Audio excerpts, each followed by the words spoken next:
Coming up on today's show, we've got a recap of the Mass Effect Legendary Edition news. Google Stadia is kicking the bricks, and the Jovenshire is here.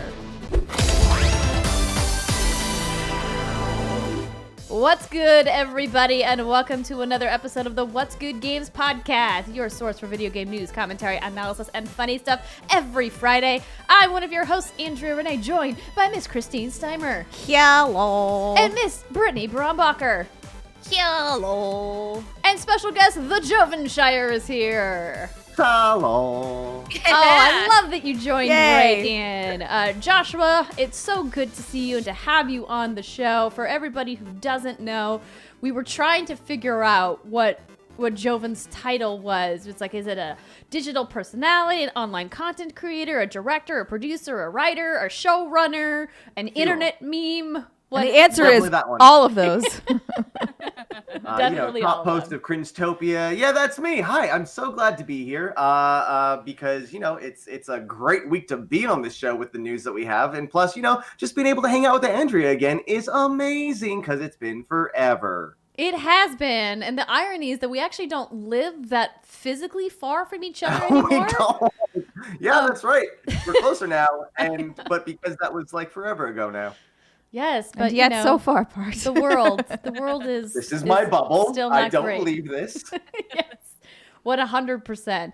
We're gonna get into how Joven and I know each other and where we work together a little bit later on in the show. We're gonna talk about his brand new show, The Stuff of Legends, which premiered on his YouTube channel, The Jovenshire, this week. It's an amazing D&D show for all of you RPG nerds out there.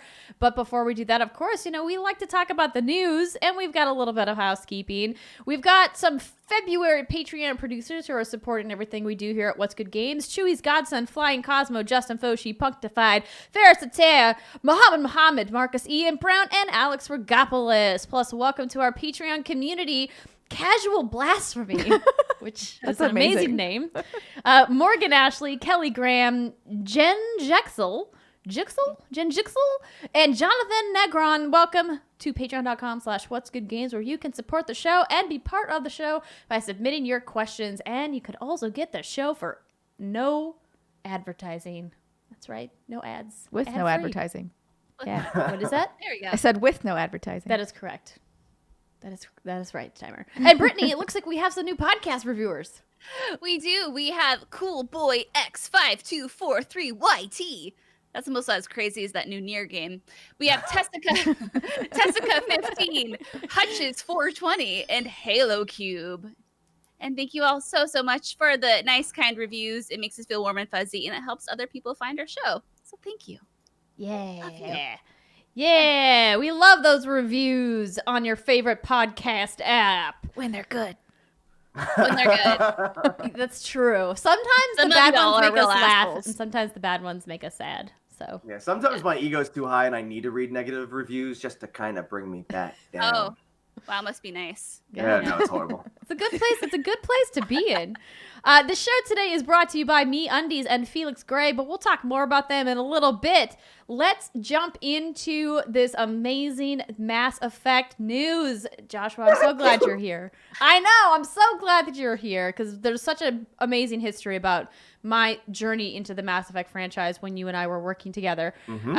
So Mass Effect Legendary Edition had a bunch of news drop earlier this week. I did a standalone video at youtube.com/whatsgoodgames. I did a live stream. It was a little rough because Twitch was on the fritz that morning, but thank you to everybody who tuned into the live stream. I answered a bunch of questions.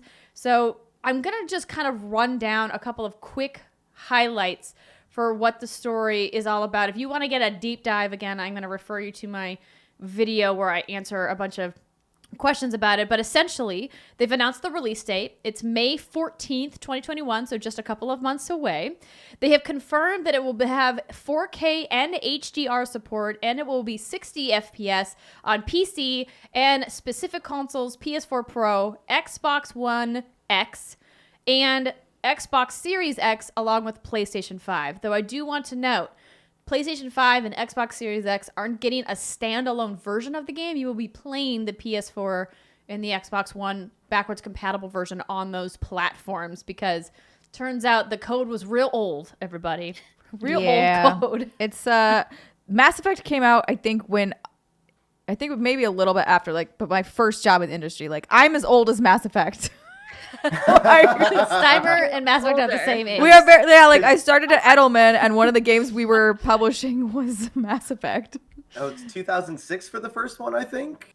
Thought it was 7. Yeah, 2007 sounds right. Let me double check to the Google I was like, machine. dang, I graduated high school in 2006. I 2007. Yeah, 2007. Yes. 2007. I remember that's when I buying graduated the Xbox 360, and then there were like 3 games that I bought all the same day, and one of them was Mass Effect, the other was the Orange Box, and a third title that I didn't get a lot of time in. But I was like, what's this Mass Effect? Played it for like 5 minutes, didn't like it. Played every other game, then came back to it. I was like, this is the greatest thing in the world. That's happened to me too. I started Mass Effect and I didn't really like it at Right? first. Yeah. I put it down for a while. Yeah.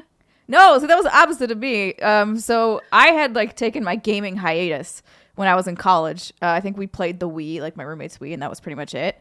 And so then when I started working at Edelman for the Xbox account, I bought an Xbox, and they were like, "Oh, here, just take Mass Effect because we're working on it. So we have copies of these games." And I just remember as soon as I got to the Citadel, I was just like, "Holy shit. This is what games are now? This is amazing." I was mind blown. I mean, because I played old adventure games. She's the point and click girl on this crew. Yeah. So it was a revelation for me. And it was interesting because I didn't actually ever play the original Mass Effect when it first came out because I was just getting back into video games then. I, like you, was playing a lot of Wii, but also playing a lot of Guitar Hero and Rock Band.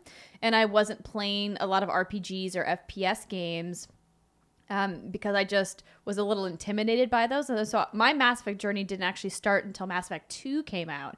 And I was asked by Spike TV to be on a panel for the Game Awards, the Video Game Awards as they were called back then. And one of the Game of the Year contenders was Mass Effect 2. And I was like, well, okay, I have to play this. And I actually rage quit playing it. And I remember talking to Joven at Mahalo back in the old days. The old days. Yes, and being like, this game is dumb. I don't like it. And you're like, this game is amazing, though. You have to go back and play it. Well, I think I erased from my memory you rage quitting and not wanting to play anymore. But I do remember our arguments because your office was right next to our bullpen. And where we were literally creating friendships on that side where it was like, you played Mass Effect, you like it? Yeah, we're best friends now. And then you just hear us screaming at each other about, this is the greatest game ever. Yes, it was so good. And I'm so happy that this is a real thing, and they gave us a really nice deep dive. So EA and BioWare invited me to a behind closed doors virtual presentation where 3 members of the BioWare team spoke about the game, including the project director, Mac Walters, and they showed us a bunch of side-by-sides. Now, I wish I could show you guys everything they showed us, but I can't. What I can show you guys is the trailer that is currently out. So if you're interested in watching that, we can all watch that again together. Let's do it. Yes, but we don't have to do it a full watch along. While this trailer is playing, I'll go ahead and go down a couple more of these bullet points. Differences across the whole trilogy include remastered character models, an expanded universal character creator, and the option to use Mass Effect 3's default female Shepard model throughout all 3 games. Ooh. There are Which is a big noticeable deal. improvements to Shepard's range of available skin tones, hairstyles, and makeup options for a more diverse range of possibilities. And overall, BioWare has said that there are tens of thousands of updated textures, shaders, visual effects, and lighting changes, plus a new style of depth of field. Plus, they've also talked about the engine. So this game was originally, I think all 3 of these games were originally built in Unreal Engine 3. Obviously, we're up to Unreal Engine 5 right now, so a little bit old. And what was interesting about listening to the team at BioWare talk about going back into this code was that they discovered that they weren't able to actually move this code up to Unreal 4 I mean, forget Unreal 5. That wasn't even in the Not even an option. Not even an option. Because they had so many proprietary systems in place that they built around UE3. And so there was just no way for them to move it into a different engine. And so they had to work with what they have. But because of that, they locked narrative and quest changes. So nothing narratively or quest design has changed. And that was a big question I got when I asked you guys to write to me on Twitter was, can I change some of the romance options from like the first game? Like, are there some gender differences? Like, can certain characters romance other genders? And it's like, no, none of that has changed. Literally nothing narratively has changed. They did include over 40 pieces of DLC. So pretty much every piece of DLC that was ever made except for the Pinnacle DLC, because the Pinnacle DLC was lost to code corruption. Really? Because that was in Mass Effect 1, right? That was like one of the Yes. 2 DLC from that one. So it originally Mass Effect debuted on the Xbox 360, and it didn't come to the PS3 until much later as like a semi-remaster. I wouldn't even call it a remaster. They just kind of ported it, really, is what it was. And it was missing that DLC on both PC and PS3 because the code got corrupted. And so that's why that one piece of DLC is missing from the remaster. Oop. But you can play it on your original Xbox 360. Yeah, so they get that on the the thing I definitely still have. You don't have your 360 anymore? Hell no. I don't have any old hardware in my house. Oh. You think I have space to hold Wah, hardware? wah. I live in a studio. No, it's not quite a studio. It's barely a 1-bedroom. I mean, that Brittany has like 5 Xbox 360s in her house. Oh, for sure. I wish you were wrong, but I'm cleaning out my garage right now, and every time I find a box of new consoles, it's not good. Yeah, you're right. I know. And we have a couple because it was a really big platform that John worked on for Rock Band and Dance Central. So The peripherals for the 360 were amazing. Yeah. Yeah. I mean, the 360 is one of the best consoles ever made. It's true. I really loved that phenomenal. console. But if it didn't have a use for me anymore, Yeah, out you go. it's true. But this was a really big thing for them to bring the character creation tools across all 3 games. I like that they not only brought all of the options from ME3 in, but they've expanded the options so you can recreate your shepherd if you want, or you can create a brand new shepherd. I know a lot of people also ask, can I bring my old save files in? And when I asked the team that, they said, we're looking into a way to make that happen, but we don't have a way at present. Yeah. But that you will, of course, be able to bring your saves inside the Legendary Edition from ME to ME2 and Right. ME3. Otherwise, it would be broken, and I don't know why they would ship it. Yes. I like how they added all these different options to like really customize your character. And I tried that once in like my 10 different playthroughs. And the one time it just like looked absolutely horrible. I was like, I'm never creating another character in my life. Just give me my standard shepherd. And now they're like, here's 10,000 more options. I'm like, nah, dog, I'll take my one. I'm good. So Brittany and I spend a lot of time in character creators usually. But the one thing that I always criticize, not even BioWare, literally any team that makes a character creator, I'm like, the lighting in your character creator is not the same as what's in your game. So when I put on blush sometimes it looks totally fine in the character creator, and you get into the game and you look like you just put on 12 layers of it. You're like, oh no, I have to restart the whole game now. I can't walk around like this. Oh yeah, I've definitely restarted a Mass Effect playthrough because I over makeup Over blushed. shepherd, and Over I makeup. and I You're going didn't for that want her to smoky look eye. quite like she was going to the disco every night, you know. Yeah. Even though I did spend a lot of time in Afterlife, so I mean, course. the As dancing you're- animation. I know. I'm so excited. I do like that, we've waited years for this, and it's finally here, but still they don't give you everything because we don't get the Mass Effect 3 multiplayer. And I for one, I enjoyed Mass Effect 3. I liked the ending. I was good with it. But where I spent the majority of my time in Mass Effect 3 was the multiplayer.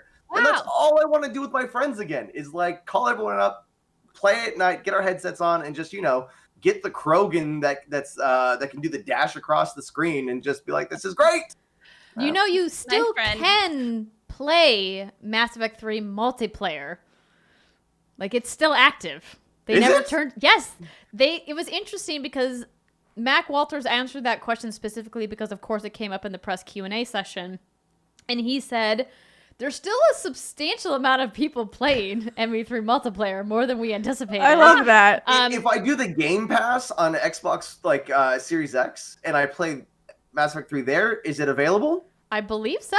Probably. I need to be doing that right now. I know. Wait, you can't leave the show yet. Just like stick it out for like the next hour, and then you can meet go. Krogan later. Like, You can meet start a the Krogan. download now. Yeah, I was about to say have somebody in your house just download it right now. Exactly. Be good. So the reason why they didn't include Mass Effect 3's multiplayer is because when they, were tinkering under the hood, looking at all of the improvements they needed to make, the amount of work it would require for them to get it up to speed, where they were bringing the single player components of the Mass Effect franchise, they said would equal the amount of work that they were putting into Mass Effect 1, which clearly needed the most amount of work because it was the oldest code. Yeah. And so if you think about the scope of the entire Mass Effect 1 single player, and they would have to take equal amount of work to just do the multiplayer component of ME3, you can understand a little bit why BioWare was like, something had to hit the cutting room floor in this I'm gonna remaster. take my time with 1, 2, and 3 again, and really cherish it as if I was like in my early 20s playing again. But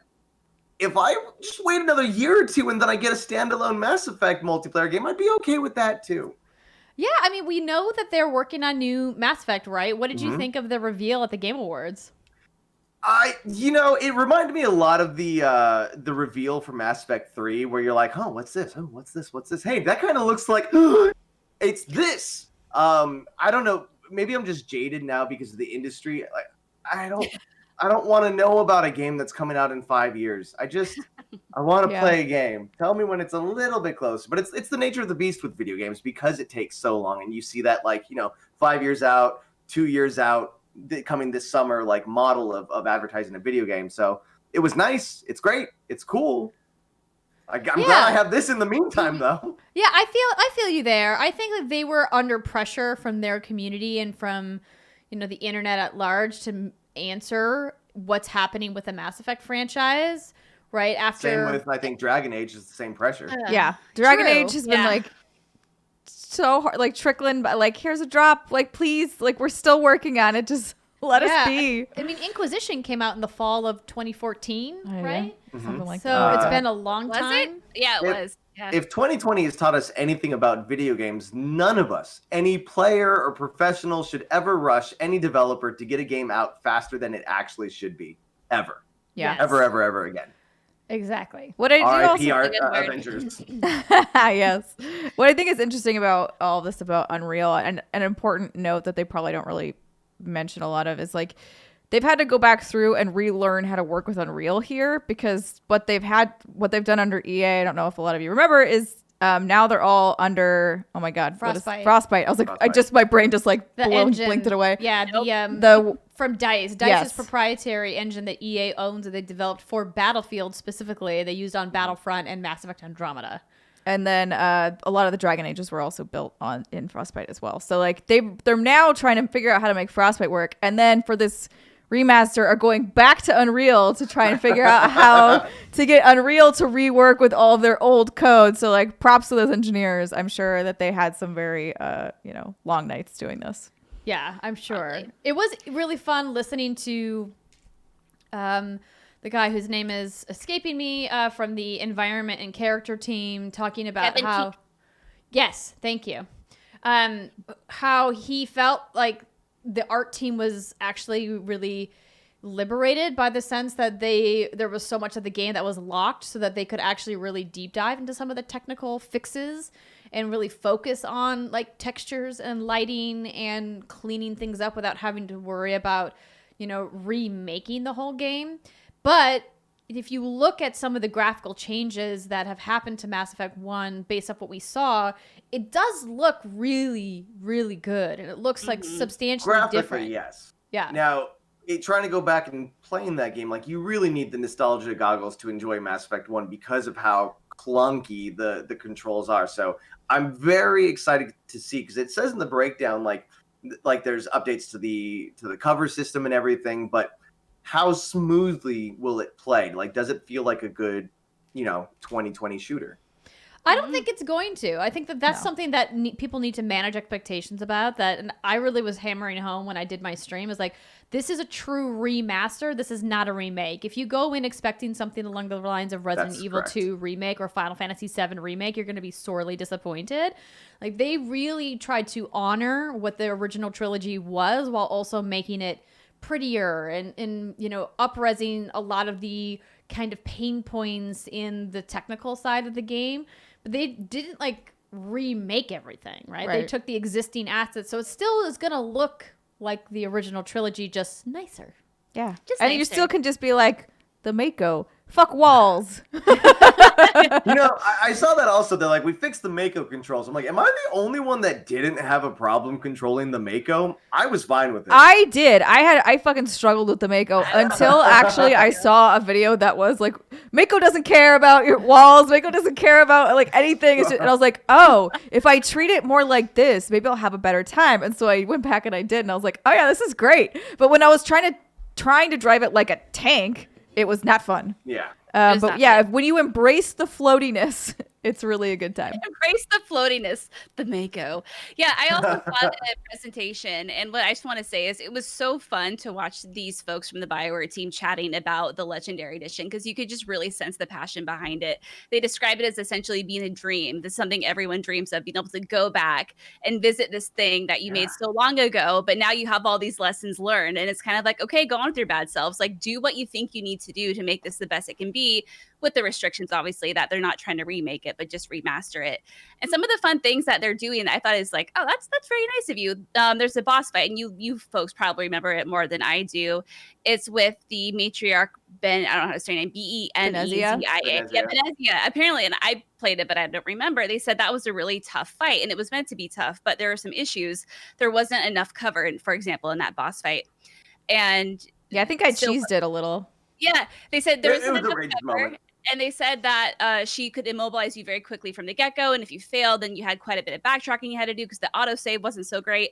So they're going back in that, and they're kind of fixing that a little bit. And they're adding more cover and whatnot. And I think that's so cool. It's obviously it's not a remake, but it sounds like they're cleaning it up. Yeah, they're cleaning it up. It's not like a remaster in the sense you think of like Kingdoms of Amalur or Re-Reckoning, right? Where I feel like that is like just copy-paste, make it a little prettier. They're actually taking some considerable care into this. And I'm really excited.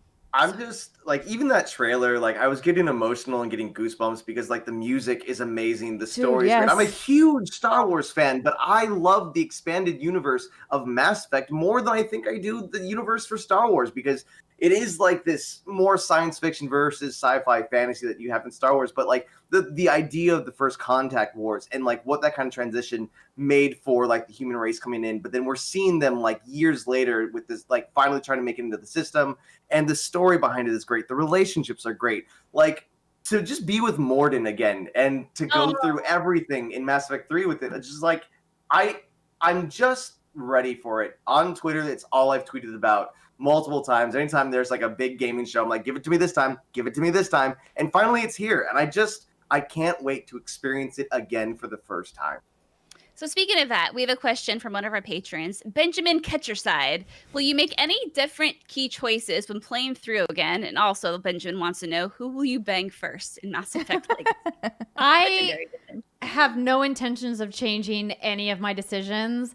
I loved my Solid Paragon playthrough. Every time I played, I tried to perfect my decisions to get like the perfect Paragon playthrough, and I have every intention of just replaying that. I know that a lot of people are like, well, this is such a great opportunity to see other things and make different choices, and I'm like, nah, dog, I'm good. I played the first Mass Effect 8 times. Like, I don't think there's anything more for me to see there. Did you ever do the full Renegade run? Like full Renegade? Yeah, one of them was full Renegade, yeah. Oh. I couldn't do it in 3. I'm just like, I can't be the bad guy I didn't do it anymore. to 3, so I whittled down. So it was 8 times with Mass Effect 1. I think it was like 3 times with Mass Effect 2, and then it was just 1 time with Mass Effect 3. I feel like such a bad fan because I too have only played Mass Effect 3 one time. I haven't even done all the DLC yet because like I almost don't want to go back and like finish it again because I don't want to feel that emptiness yet again. So yeah. I'm That's excited why for this one. Yeah. Yeah, it's like because the ending was just like, to me, very it left me feeling really vacant. Like I was just like, I legitimately did not know what to do with myself. It was over and I just sat there. I stayed up till 4:00 in the morning with work the next day, and I was just like, I'm going to finish this tonight, not knowing how difficult that boss battle, like not the boss battle at the end, but when you're being like stormed by just every giant bad guy from the game. Like, yeah, it the had me final hunkered down for Reaper a bit. battle. Yeah. It was such an intense thing. I remember when the Citadel DLC came out, I like started it and I could not finish it. I was like, I can't. Yeah, I didn't even start it. I was like, it's too sad. I've literally been waiting for a remaster to like do it again, and now I get that opportunity. And to kind of answer that question, I want to say that I'll do some things differently, but based on past experiences, I just have a tendency to dip back into, like, I role play that game. I'm like, this is what my character would do. These are the decisions I'm going to make. I think now that I've gone through all the different romances via YouTube videos or just playthroughs, I think I found like where I really land with my preferences, and those probably won't change this time. So, Jack, Wait, so who are you banging? I'm coming back. So Mass Effect 1 I skip. Mass Effect 2 will probably end with Jack, and then Mass Effect 3 I gotta just make sure she survives in 2 so I can go find my gal pal. So Jack, how do you okay, say I would no to never have Miranda? picked that for you. Okay. Yeah, she know- she's works. I romanced Caden, but I don't know if I'll romance him again. The more I think about Caden, the less I like Oh, him. that's right. Wow. He's a character that's supposed to survive Wait, past the Steimer. first game. So we both romanced Caden. But oh, yikes. Oh my god, no, dude. So I tweeted about the Mass Effect trailer or the with the trailer, and I was like, I can't wait to kill Ashley in Ultra HD. And like actually for the majority of people agreed with me. But there was definitely those people who were like, Caden's boring. And I was like, Ashley's a space racist. You're telling me you're choosing True. space racist over boring? See, that's Ashley always been apologist the was argument for Ashley. But I like, even playing that, I realized that. And just like, Caden bugged me so much. I was like, go out to space and die. But Ashley, I was like, I can fix you. You had a bad upbringing. We'll fix this. It's okay, Ashley. We'll fix this. I mean, I romanced Caden, so I stuck with him for all 3 games. Same. Yeah. For I might, at least I might one of the try playthroughs.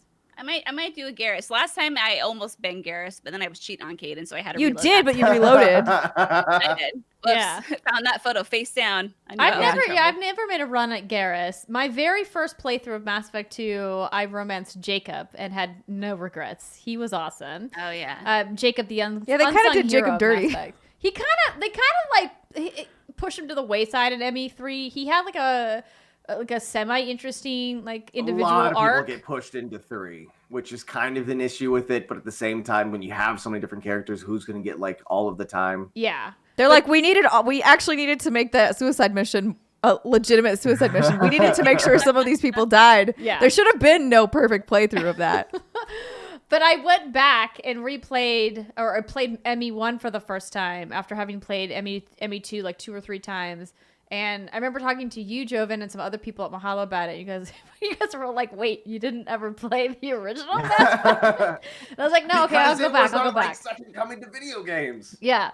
And that's when I romanced Liara and never looked back. Every subsequent playthrough of any Mass Effect game, because you can take that romance all the way through the trilogy. Yeah. Yeah. I was just like, And she's Liara not a the whole way. butthead to you.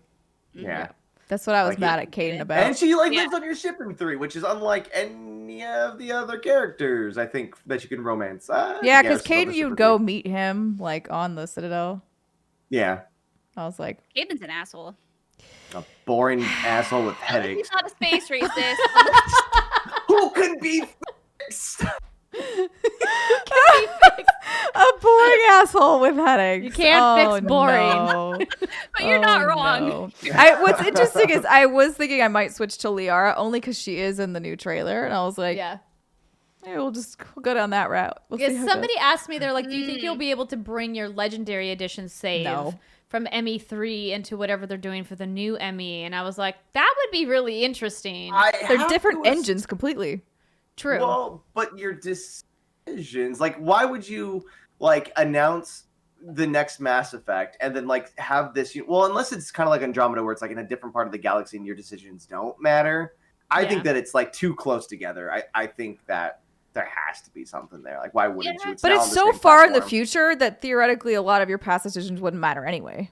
Except for the final decision. Except for the final decision. But they're No, going to have to pick a canon You could ending. really just be Yeah, like, yeah, they could just that's do what I a was quick gonna say. screen at the beginning, which they've done in other RPGs. The Like, Genesis which one? comic, Yeah, which one Right. did you You know, pick? Liara can live for a really long time. Yes. So I want a cutscene where she's like, you know, I had this boyfriend like 1,000 years ago. I'm like, that's me. Guy. Yes, be like, oh my god, here's a piece of his armor. I found it. I've been looking for 900 years. Hanging above her bed. Oh, Shit. my goodness. What if that's all the game is? It's just her like collecting pop paraphernalia of Shepard to just Dude, make I a would shrine get in her every bedroom. achievement in that game. I would become the Helga Pataki of Hey Arnold from Mass Effect. Yes. Great reference. Oh Thank you. my goodness, that's a deep cut. Okay, one last question, and then we're gonna move on from Mass Effect. Harry, Iozidas, asks, is the info for the Mass Effect Legacy Edition, or excuse me, Legendary, I think is what he meant there, worth it to try, or is playing 3 games fine enough as it is on Game Pass? So I got this question a lot from people being like, I already have this via backwards compatibility. Why would I buy this? You can play it also on EA Play if you have that on PC or on as part of Xbox Game Pass. You can play all 3 Mass Effect games as is. And I would say the reason why I personally think it's worth it, coming from a very self-proclaimed Mass Effect fangirl, is that it includes all of the DLC, which is excellent. So many of the DLC character quests are really fun, including my favorite piece of DLC ever created, the Lair of the Shadowbroker, That was really good. which is Liara's DLC. Yes. So I think that is worth it. And also like the graphical upgrades that I saw in the presentation and that you guys saw for yourselves in the trailer, I think make it worth it. We've seen other remasters come out for like $29.99 or $39.99, but the scope of the Mass Effect games is so large that I wouldn't even compare this to like the Crash Bandicoot remaster, right? Like this, there's so much more hours of gameplay here that you're going to be getting for that it's more price. complex. And if you try to play the original, like I said before, you need those nostalgia goggles because it can get a little clunky and it looks like it's a game that came out in 2007, not like 2006, like I thought earlier. So like I think that alone, because how do you get through the first game? Like, well, I guess some people did skip the first game, but it's I just went so back and necessary. played it 2 times. You did. But yeah, it's very difficult to play that original game from 2007 today. Yeah, agreed. But again, if you don't want to spend the money, you don't have to. I'm sure this will be on a holiday sale for Black Friday at 2021, so you can wait until then and get it on a discount. All right, let's move on to another story where I have a feeling we're going to have some things to talk about. Britt, you want to take this one? Google Stadia shuts down internal studios, changing business focus. This comes from Kotaku. So Google Stadia, the late 2019 streaming platform that promised to revolutionize gaming by letting users stream games without needing to own a powerful PC or console, is altering course, getting out of the game-making business, and will now offer its platform directly to game publishers alongside offering Stadia Pro to the public. Google will close 2 of its game studios located in Montreal and Los Angeles. Neither had released any games yet. That closure will impact around 150 developers, one source familiar with Stadia operations has said. The company says it will try to find those developers new roles at Google. Jade Raymond, the veteran producer who helped to build Assassin's Creed for Ubisoft and moved on to EA, is exiting the company, according to Google. So Google will continue to operate the Stadia gaming service and its $10 monthly Stadia Pro service. It's unclear how many, if any, exclusive games will still come to the service, though the company has indicated that it can still sign new games and will bring more third-party releases to the platform. Said one source familiar with first-party operations, Google was a terrible place to make games. Imagine Amazon, but under-resourced. And then later, after that story was published on Kotaku, there was an official statement put out by Phil Harrison that's called Focusing on Stadia's Future as a Platform and Winding Down SG&E. So I'm trying to scan through this and see like what the important things to say. Okay. In 2021, we're expanding our efforts to help game developers and publishers take advantage of our platform technology and deliver games directly to their players. We see an important opportunity to work with partners seeking a gaming solution all built on Stadia's advanced technical infrastructure and platform tools. We believe this is the best path to building Stadia into a long-term sustainable business that helps grow the industry. So what does this mean if you're a current or future Stadia gamer? You can continue playing all of your games on Stadia and Stadia Pro, and will continue to bring new titles from third parties to the platform. We're committed to the future of cloud gaming and will continue to do our part to drive this industry forward. Our goal remains focused on creating the best possible platform for gamers and technology for our partners, bringing these experiences to life for people everywhere. Oh boy. Do you guys remember late 2019? Yes, I No. do. No. My brain has washed it out as some sort of fever dream. No, that's when I moved to LA. I have vivid memories of late 2019. My life is about to change. Wait, I you want know. me to stay Little where? did I know. Little did I know. I like how the article talks about how like what's going to be different for Stadia owners, Stadia owners, like nothing, because they never put out a game anyways, so nothing changes. I mean, the prospect changes because if you were an initial like investor, not really investor, like investor into the space, Yeah, that was $130 to get that edition, that first edition. You're thinking at the end of this, at some point, I'm going to get some exclusives, something that nobody else will get here, not just timed or whatever, like something that Google is making, and like have Jade Raymond, they have these big names, like that was part of the appeal. So to then kind of be like, just kidding, is like a little shitty. It's super shitty. I think that I'll make the connection here, but I think like the Xbox Game Pass is one of the greatest things to happen to the video game industry, in a decade or 2 decades, maybe ever. And so there is something about that structure and that system that Google is still doing, though they aren't making first-party games anymore. I think that if they kept money in that system and, spent it kind of wisely, they could still have a really good platform, because streaming a game that you pay $10 a month to be able to play is, I think, the future of video games in general. But to compete against an Xbox at the same time is difficult. But, it is Google. They've got the money to do it. I think that they will lose money in a very long run, kind of like Disney Plus was expecting to lose money on with that platform. But just because they don't have those first-party titles, I think the platform can still do great. But, we've seen what happens to Google products.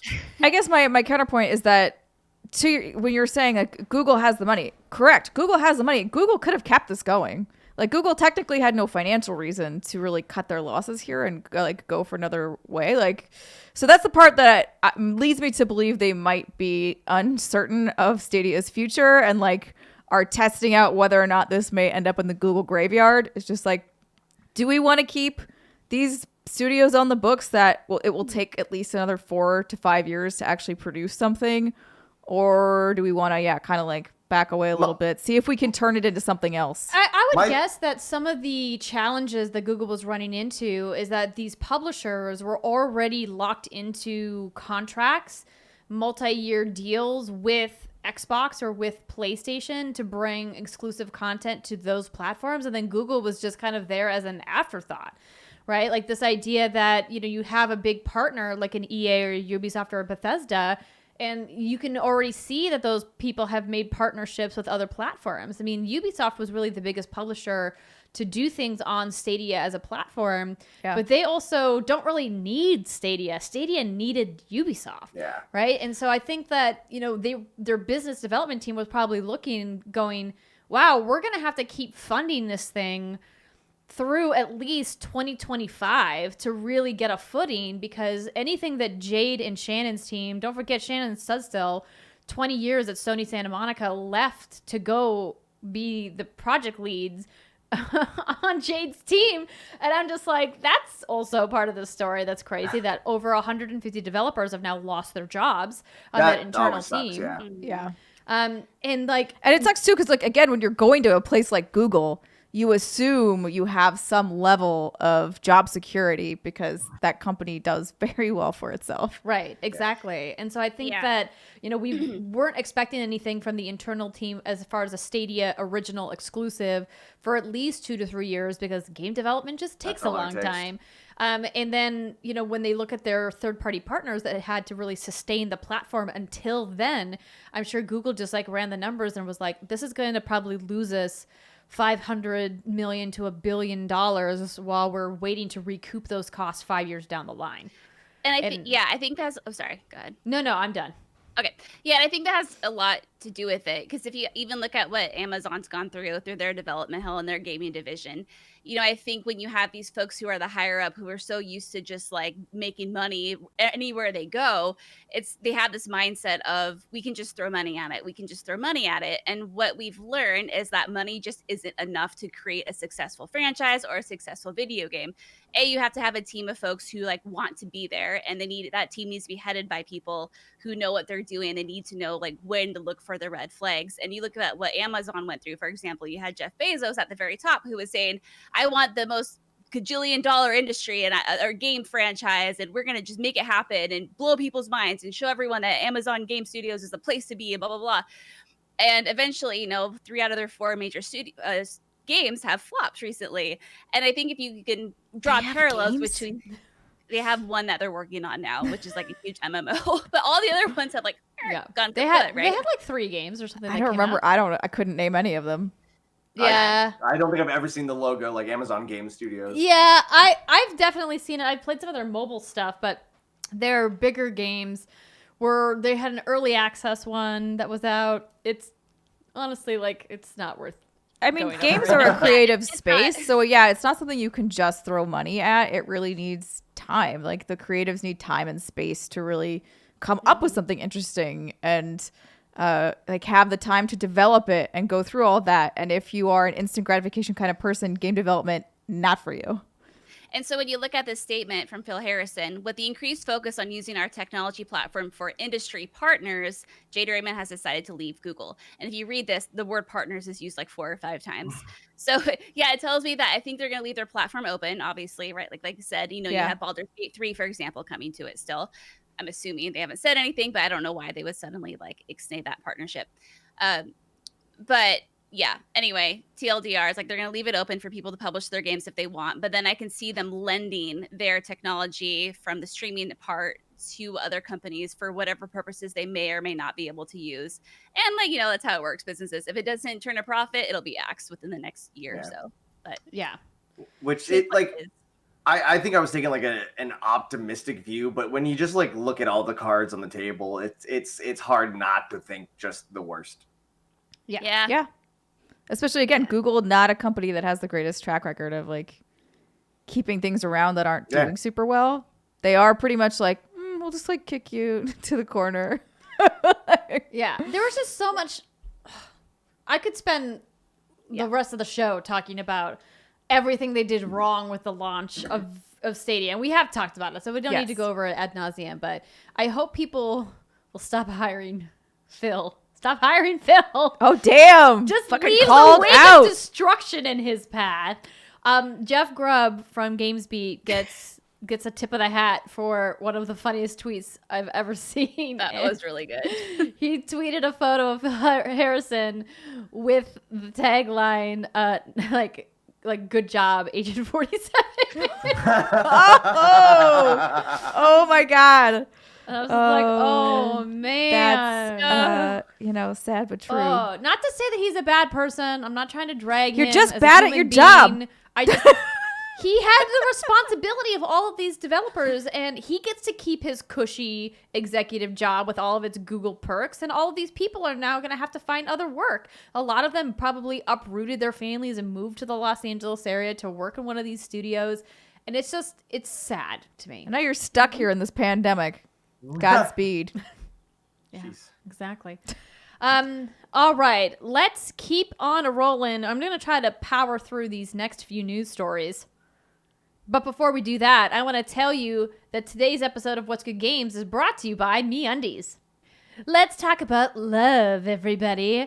Yep, we're doing it. If there is one thing that got us through this past year, other than beating our own high score, it's love.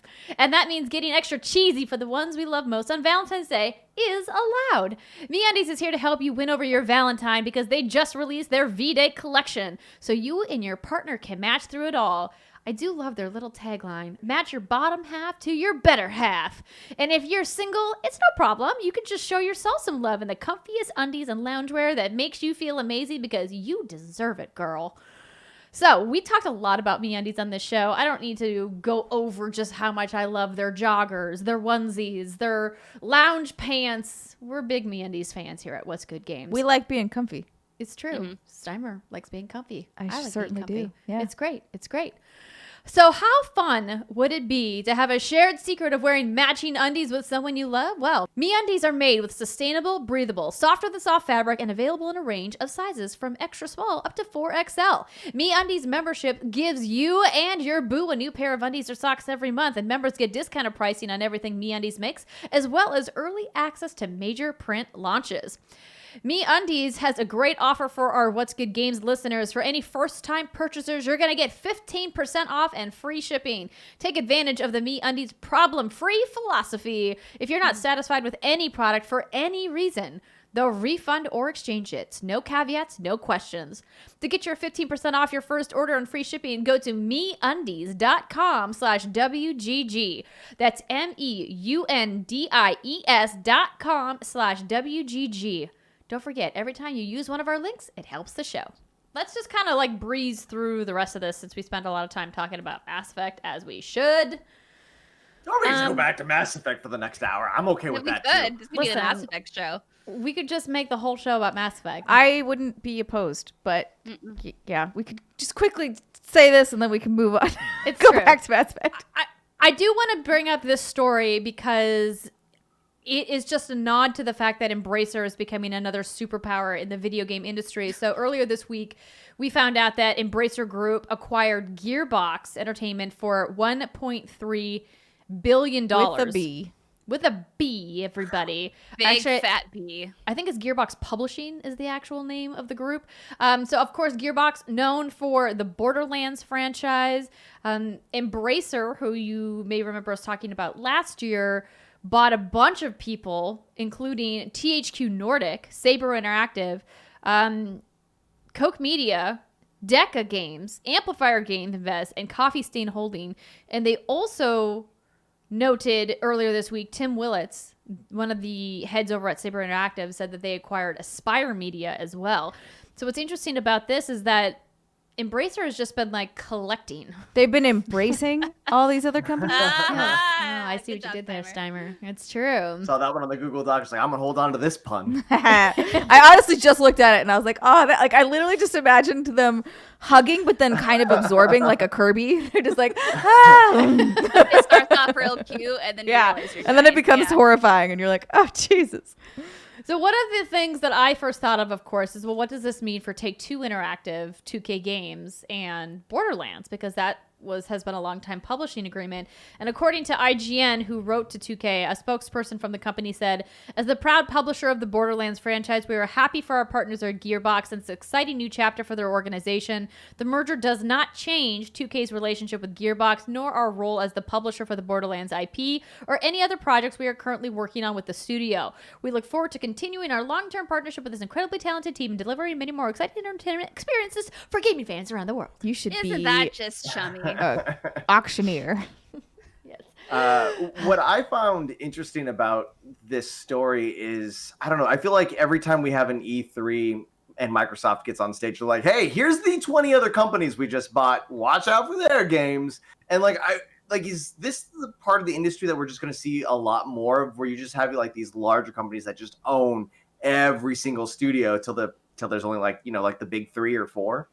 Mm-hmm. It's gonna be the big 4. It's gonna be Sony, Nintendo, Microsoft, and Embracer. I was looking at this press release. They have 200 owned franchises, 57 internal game development studios, and 5,500 employees. It's a lot.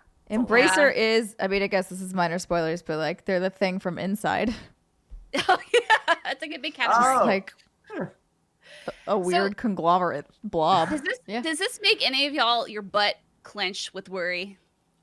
No, not at all. I think if you look at most of the IP underneath this label, a lot of it's middleware, quite honestly.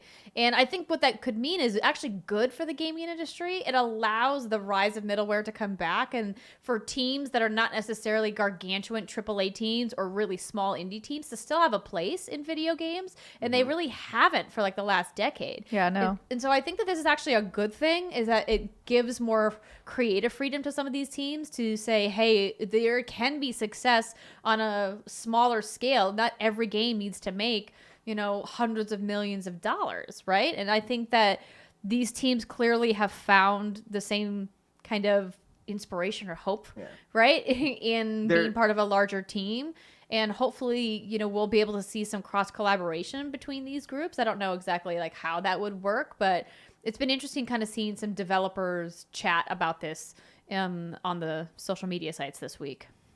And it's really hard, like when you have, let's use EA as an example. Like if they acquire another company or another IP, like you'll easily see on Reddit, like, oh, well, I used to like this franchise. That's too bad. But when you look at the games that they do have, that Embracer has, like, I don't know if there's a game on that list that I saw that like another game came out afterwards where it changed too much from the original.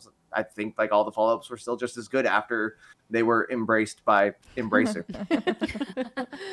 Exactly. I mean, if Tencent can quietly dominate the gaming industry, so can Embracer. Don't forget, Tencent the gaming industry, the movie industry, the worldwide currency industry. Yeah, we're all Tencent. Tencent's just taking over. Like you talk about the big four, I think it's actually it's just the big one. It's the big one. Tencent just owns everybody. Tencent's like, oh, they're onto us. Exactly. This podcast will be edited by the Tencent government. It's true. The overlords. I was going to talk a little bit about Destiny's new season of The Chosen, but we're just going to kind of skip over that. I'm going to hopefully dive into that. Yes. I mean, like, listen, I like Destiny. You guys know this. We don't need to go over the details about everything that's going on. They're bringing back some old strikes. That's fun. They have a new mode. It looks dandy. But dandy. It's dandy. People rock the dandy anymore. I like dandy. It's a very sophisticated word. Yes, it's very dandy. I like that. Yeah, fine and dandy. There's some great nuggets in the English language that we just need to revive. Like nuggets. Yeah. There you go. Dandy nuggets. Nuggets. Did y'all see that the Nintendo Switch has officially passed the Nintendo 3DS and worldwide lifetime sales with 79.87 million console units sold? Good God. Which did not see that. I feel like anyone that was trying to buy a Switch during this pandemic, it's like, how do they sell this? I can't find one on a store anywhere. Like, anywhere. They're sold out everywhere. How are they selling this many units when I can't find one? Because they're selling them to everybody except for you. Yeah, that's right. They're like, and listen, just as a reminder, we've seen that guy play Nintendo products before. He is not allowed to have a Switch. Yeah, Nintendo regulates who can own Switches. Sorry that you're just not. It's an application process. They're like, work on your Smash skills, Joven, and then you can have a Switch. No, my Smash skills are great on a casual level. Oh, on a casual level. I'm casually good as well. Oh, that's what I am not. I'm casually poor. Same. Like, casually poor. I'm a Nintendo fan, but like this news doesn't surprise me at all. Like, I hands down think that the Nintendo Switch is one of the greatest gaming consoles of all time. Not necessarily just because of the library, but its ability to kind of bring in more third-party titles than previous Nintendo games. But I think the sleep button up top is one of the greatest things to happen to gaming next to Xbox Game Pass. To be like halfway through a game, just like, all right, I'm just gonna literally just close the screen and be able to start at this exact moment any other time. The library is great. You can pick it up and go, which I thought was going to be such a weird thing to have, but it is phenomenal.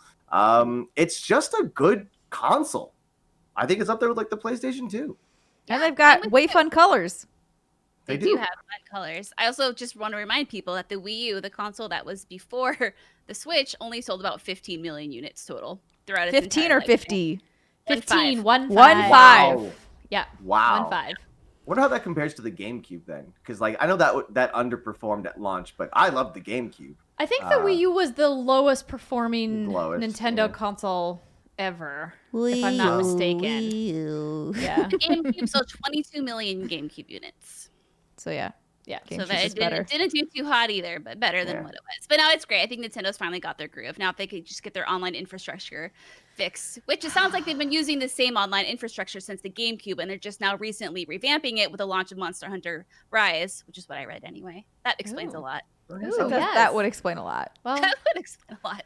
certainly hasn't stopped people from buying it. Nope. So maybe they're looking at it going like, why do we need to change? Y'all are keep buying. You keep giving us money. We just outsold our 3DS. Why? Yeah, exactly. Yeah, that's it.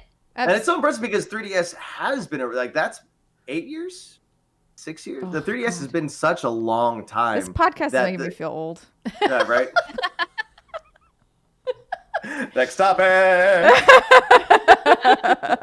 Let's talk about something that makes me feel short instead. Yes. Well, we're almost to the shortness. Almost. I just wanted to quickly mention while we're talking about console sales, Sony has announced that the PlayStation 5 has shipped 4.5 million units in 2020, matching the PlayStation 4's launch in 2013. And Spider-Man Miles Morales sold 4.1 million units. Through the end of 2020. That's The impressive. funny part. Yay. That's almost PlayStation 1 for 5. 1. What else am I gonna play? Well, I guess this one. Yeah. Yeah. I mean, it's a great game, so that's great. Yeah. Congrats to Insomniac and to PlayStation. And now, if you could just, make some more, Right? make some more consoles for people I to need buy. to know what's going on with Venom and Green Goblin. Come on. Well, that too. But I was talking more about the consoles not being available. I saw a lot of stories this week about we can make more the of amount those of too. profits that scalpers have been making off of PS5s, and that had made me very sad. Yeah. It's not great. All right, Steimer, you're up. Oh, I mean, I feel like this should be a Brittany thing, but this made me laugh. But Brittany, you're Resident Evil Village girl. I got you. Oh, okay. This is a miscommunication. Now we're jumbling. Do you want me to read it? Or Yes, you go for it. Okay. This is very, very important, ladies and gentlemen. Please strap in. This is earth-shattering news. Resident Evil Village's art director, Tomonori Tanaka, released a statement that confirms I call her Lady D because I don't know how to say her name. Dimitrescu. I don't know. Dimitrescu, including her hat and heels, she is 9 feet 6 inches tall. 6 inches tall. Man, that's a big bitch. She a tall lady. Although I wonder how tall her heels are. Big pitch. I don't know. I imagine a movie. Everybody, I'm not. Oh, I didn't. What line is? What movie? I'm not being insulting. It's a line from a movie. I liked it. I don't know, but I imagine if you're 9 feet 6 inches tall, your heels have to be relatively girthy and tall to accommodate to support your weight. I mean, her boobs like alone, platform right? heels instead of a stiletto. I mean, her boobs alone have to be at least 50 pounds, but that's fine. She's got the back thing. Yeah, she's good. So she's about 2 of you, Steimer. She is. I mean, technically, I'd be a little over, but it's roughly if I stood on my own shoulders, would be about the same. It's whenever I see stuff like this, I am a Resident Evil fan, or at least I've told myself that I'm a Resident Evil fan because every time I see a new game, I'm like, man, this is really weird. But I go back, I'm like, oh, but Resident Evil 2 was great. And you play through that again, you're like, no, this game is also really weird. Resident Evil is just a really weird franchise. Remember the little Napoleon guy in 4 because? Yeah. And now we get just the opposite side of that with this character. So why not? Why not? Why not? They're just exploring their weirdness. I wish when I hosted the showcase for them, when we were re-recording, I could have told them, I could have prepared them for the fan reaction to Lady D. Because they are just blown away by it. I think it's so cool, and I love that they're embracing it, and it just makes me happy. It's a good thing for us to all gather around. I remember seeing the trailer before they announced the height, and I was like, these are some weird camera angles to be using because it's making her look much larger than she actually. Oh no, she's that tall. Okay, no, she's just real big. Got it. And somebody was like, why didn't she make her doorways bigger in her house? I'm like, I think she moved in there. She didn't build this house from scratch. Right. So, I mean, you don't want to mess up the architectural structure of your house. It's true. And just to confirm, it was from Beverly Hills Cop 2, Eddie Murphy. Yep. Talking about Bridget Nielsen's character, who is also she's also famously very tall actress. Yes. All right. So our last 2 blips of news. You can now play God of War on PS5 with 60 frames per second and 4K checkerboard resolution up to 2160p. So if you are looking for a reason to go back and play one of the Best games ever. Magnificent games ever. Yes. Pretty much. On your PlayStation 5. Ready for that sequel? Hell yeah. Yes, Ragnarok, bring it on. And lastly, y'all know that a lot of shit has been going down with GameStop. And obviously the Steinbachers covered most of that news on the show last week. We're not going to rehash what's been currently happening with the GameStop stocks, the Game Stonks. The Stonks no. games. But essentially, the drama gets so exciting that according to IGN, there is a film in development at MGM based on a book proposal by the author of The Social Network's inspiration. The other movie will be from Netflix, starring... Who is this guy? Noah. I don't know how you Centineo? say his last name, Centino or whatever, but he is in like every Netflix movie. He's in All the Boys, or wait, Yeah, to All the Boys Steimer. I've Loved Before. He's been in like 2 other rom-commy Netflix type. Oh, Sarah Burgess or whatever. I watch a lot of Netflix rom-coms, just so you know. And like, if you watch Netflix, you know this actor. He's in everything. I don't recognize him. You don't watch the good trash that I watch then. It's true. I don't. One of the first links that popped up when I Googled this guy's name was Teen Vogue. So maybe that's just... Yeah, Maybe I'm just an old... Teen Vogue, mean, wow. I'm we just played trying Mass to Effect pretend to when be it young. came out, so we don't know who this actor is. Exactly. But but okay. Poor Steimer. She's like, my trashy shows have purpose and I meaning. didn't like the Sarah Burgess one. That one was gross, but I do really love To All the Boys I Loved Before. I love that series. And the third one's coming out in like a week or week and change. I'm really excited. They're good. Your choices are good. Thank you. Yeah. We just I needed the validation from you. Oh, my We'll get validation's into worth nothing. Jovenshire's secret love of trashy Netflix movies a little bit later on. But for now, we're going to take our first break of the show. When we come back, we're going to talk about what we've been playing. Stick with us, everybody. We'll be right back.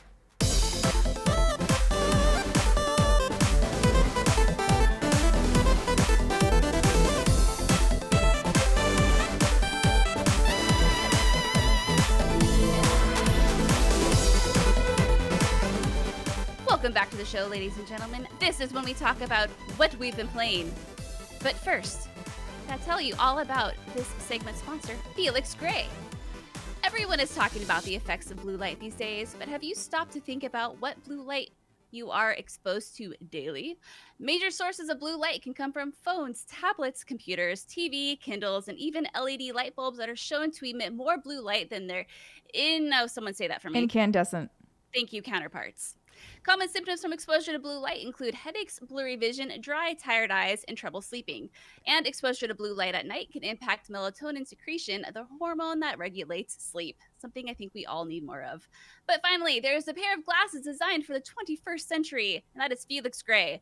Felix Gray glasses filter 15 times more blue light from screens than other clear blue light lenses to help restore your balance. The original optical lenses relieve most eye strain symptoms from daily screen time, and the more advanced sleep glasses relieve serious daily eye strain and were especially designed for late night screen time to improve sleep. Felix Gray frames are hand finished from Italian Acetate. Acetate. Thanks, friends. This is why I have you on standby. Making them durable, lightweight, and super comfortable. And Felix Gray glasses are stylish. And Andrea has ordered the Roebling Clear. I've ordered the Nash Black. And Steimer is I always own 3 pairs that I bought myself a couple of years ago. And I tried one of them on, and I'm definitely going to have to be ordering another pair of the pink ones because they're... Are they way back? cute. Because they were limited edition at one point. Oh, no, I haven't checked yet. Yeah, they're really cute. They're Roeblings in this light pink color. But yeah, I have those. I have 2 Roeblings. One's the pink, one's like a yellowish. And then I've got the ones that I wore on the Steinbacher show. So if you watched the Steinbacher show video, those are Felix Gray's. Yeah. You rock them, baby girl. And blue light lenses come standard starting at $95, or you can add your prescription at checkout for $145, starting at $145, excuse me. If you don't love your glasses in the first 30 days, their in-house customer care team will take care of exchanges and returns. No hassle, no questions asked. Our eyes were not meant to look at screens all day. Help protect them with a pair of glasses from Felix Gray. Go to felixgrayglasses.com/games to shop glasses that work as hard as you do. That's FELIXGRAY glasses.com/games. Free shipping, free exchanges, 30-day money-back guarantee. FelixGrayGlasses.com/games. Boom. Boom shakalaka. From downtown. Sorry. Ooh, hype man. I'm into it. Yeah. Oh, we didn't talk about that news at all. Oh, What? well, That's fine. EA is bringing back college football, everybody, at EA Sports. Yeah. They had an earnings in the call. They game. announced a whole bunch of stuff. It's true. You know, made lots of money from Star Wars. There's a lot That's of nice. It's good for you guys.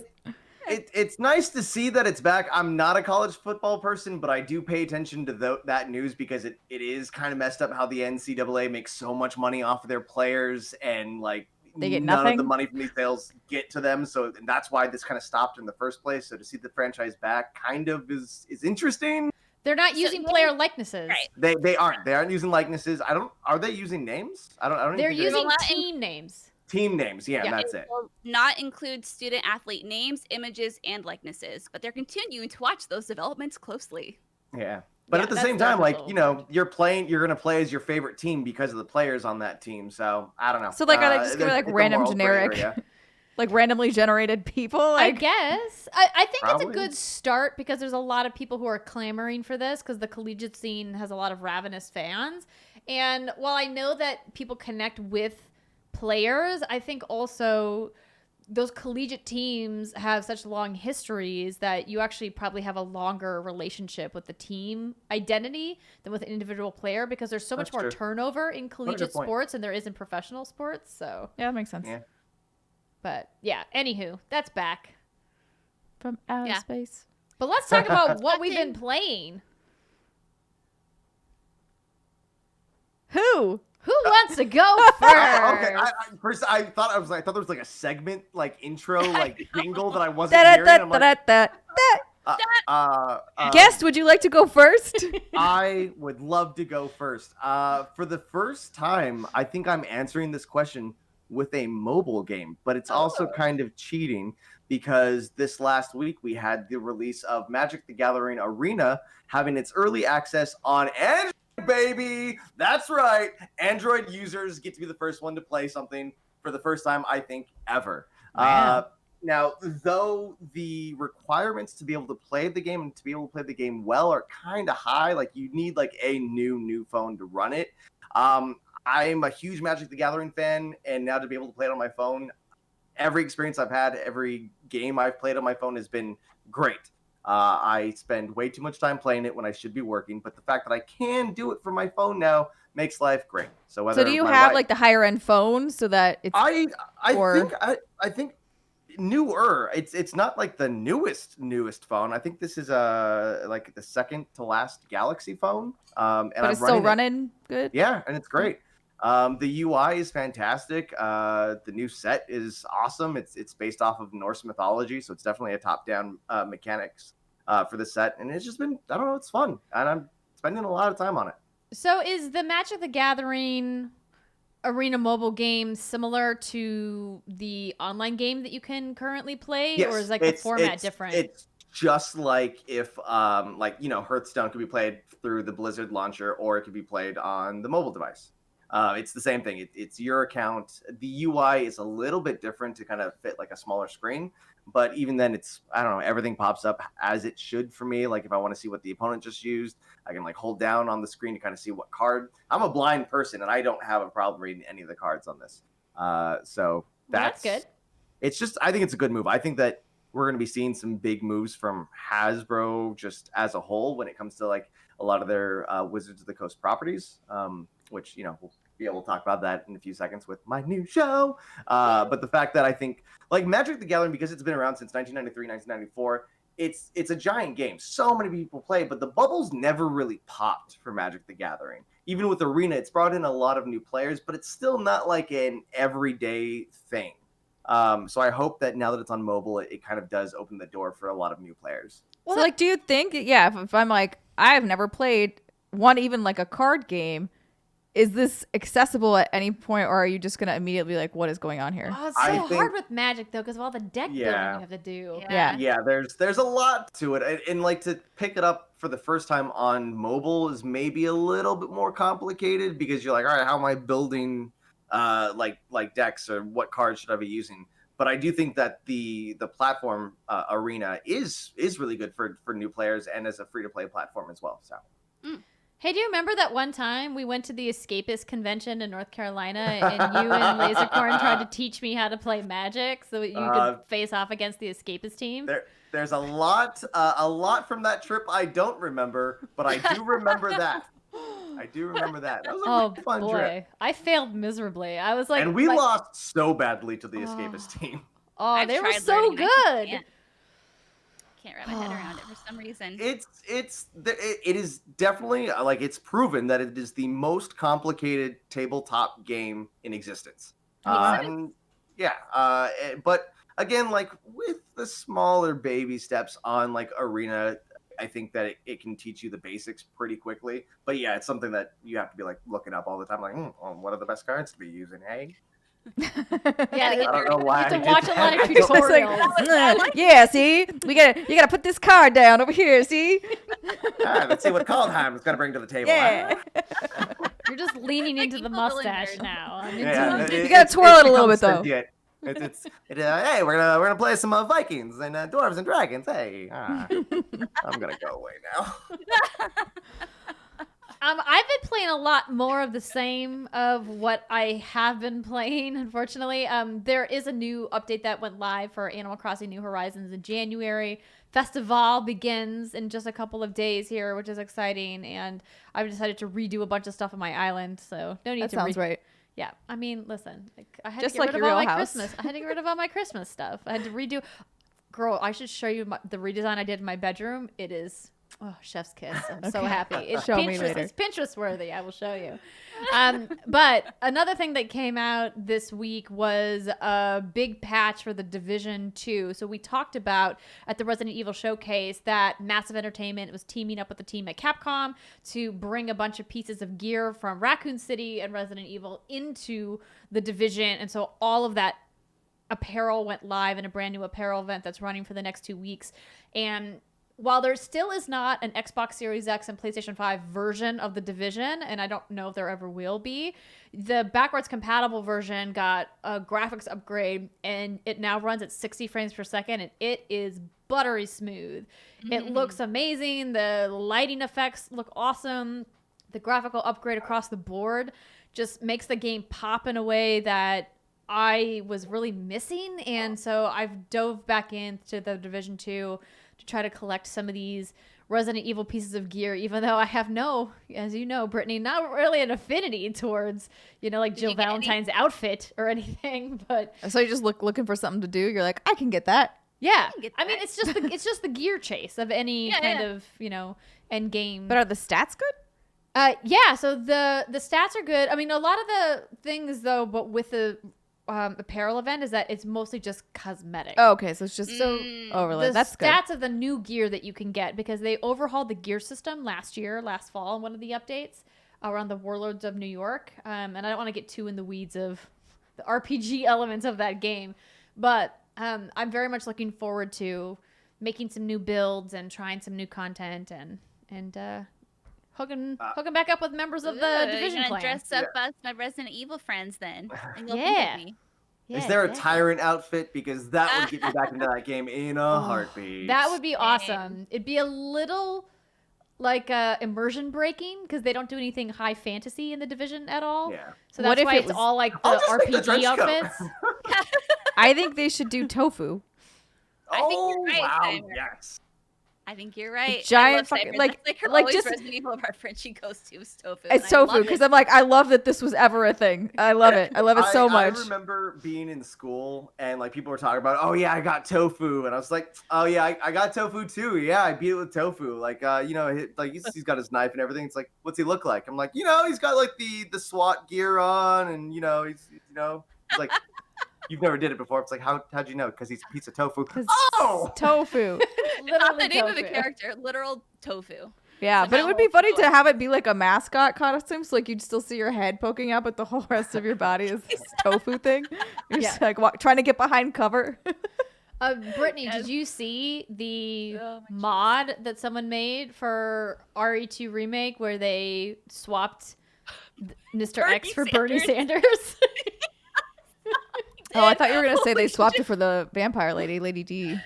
No, I mean, they that would be fucking good, put but I doubt that I mean, they could probably steal her modeling from the trailers, but like the Bernie Sanders one was It's so so good because it's the meme of him, right, where he's all cold and huddled in his little chair and everything, and it's the funniest fucking thing. I think that's my favorite mod, more than Mr. X in a thong. I think that one's Yeah. definitely my Better favorite. than Thomas the Tank Not see Engine. that mod. Oh. Writing this down on my download list right now. Yes, you should. I There's don't know. I some- still there's feel some like good Thomas the ones. Tank Engine in Skyrim is like.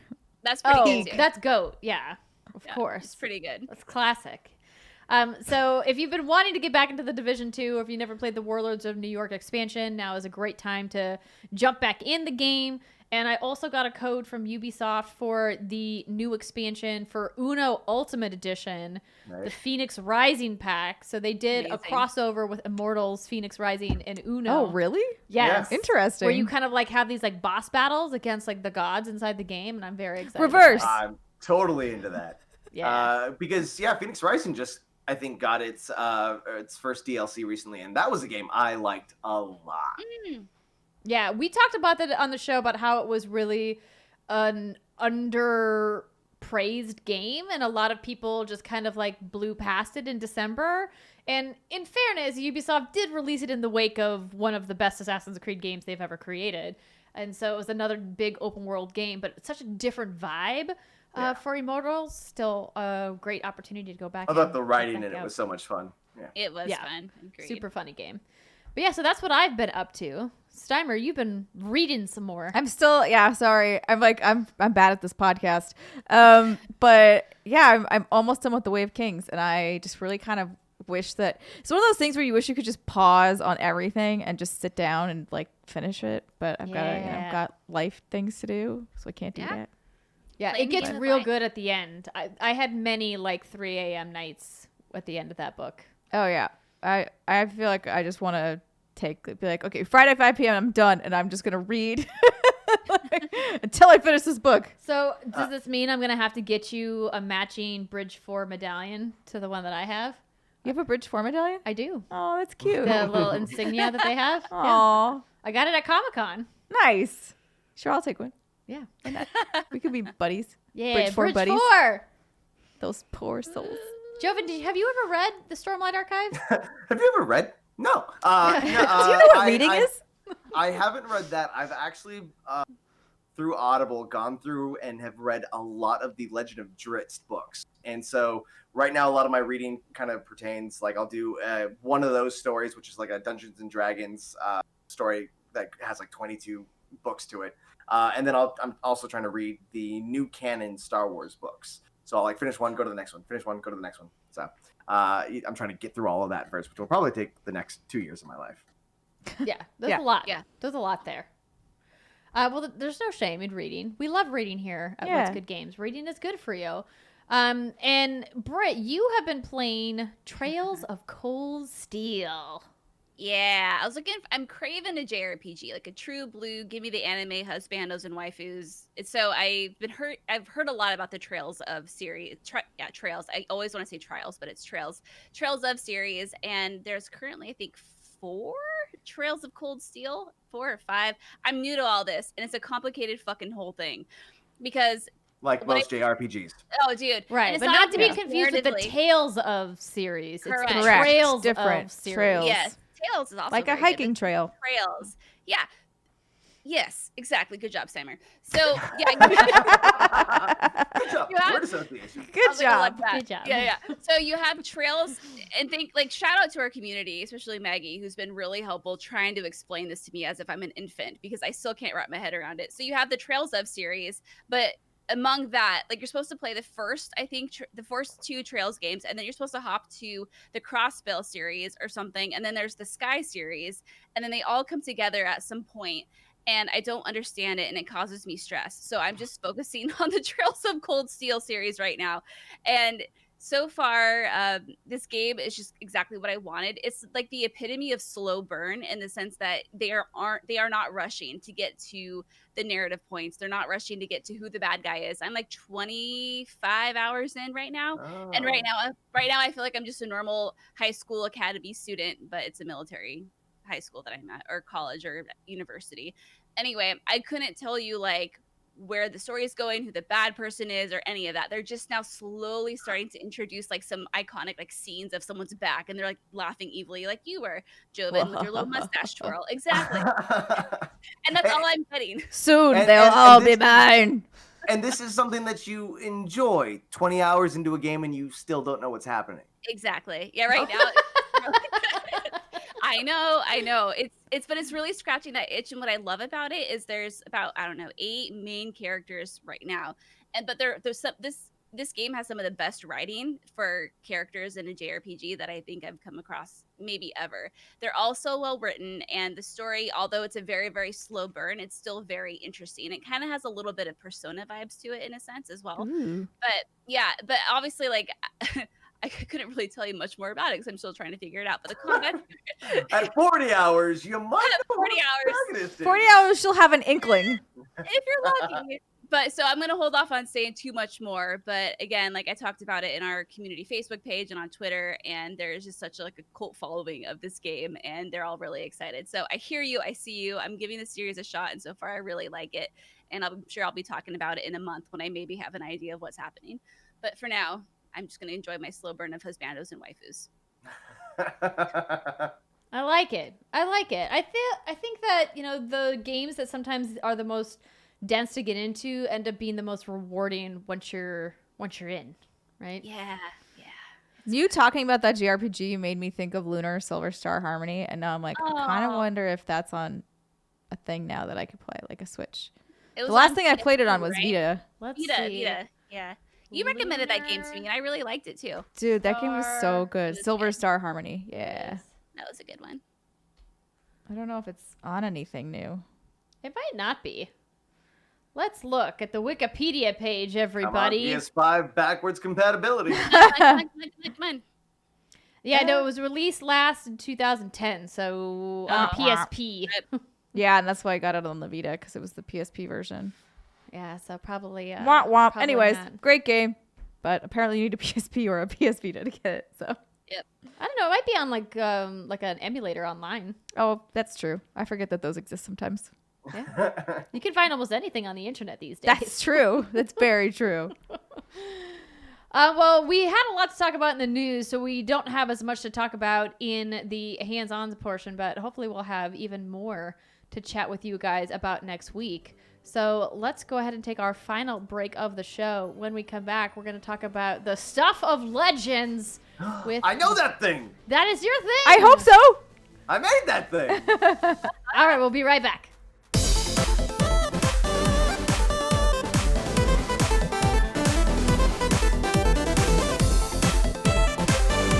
Welcome back, everybody. It's the final segment of the What's Good Games podcast. As you have been hearing the entire show, the one, the only, the Jovenshire is here.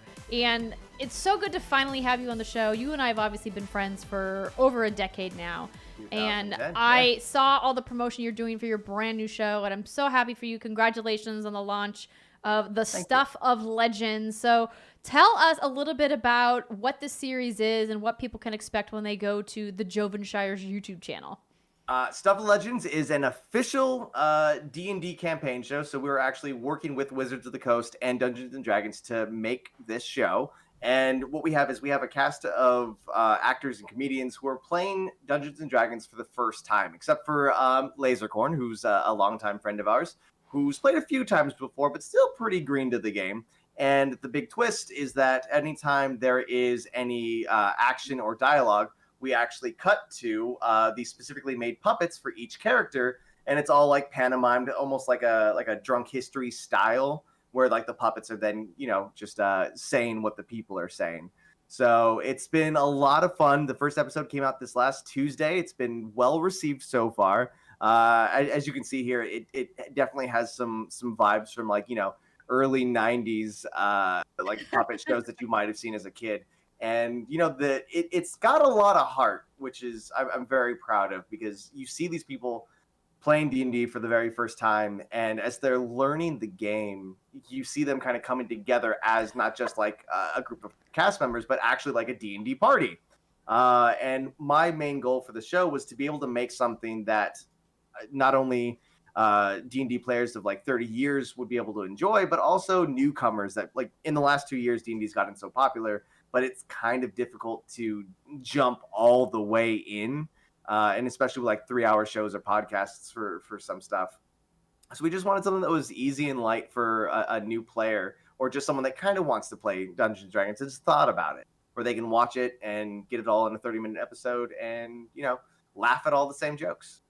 I think puppets are amazing. The production value of this is incredible, Joven. Like, you guys did an awesome job. Thank you. Love the puppets. I think the puppets are such a fun addition. And as you mentioned, like, D&D shows have just blown up over the last couple of years. I think in large part to the popularity of the folks at Critical Role, right? I think they were an integral player in really bringing D&D they really to the opened up forefront. doors for a lot of people, including us.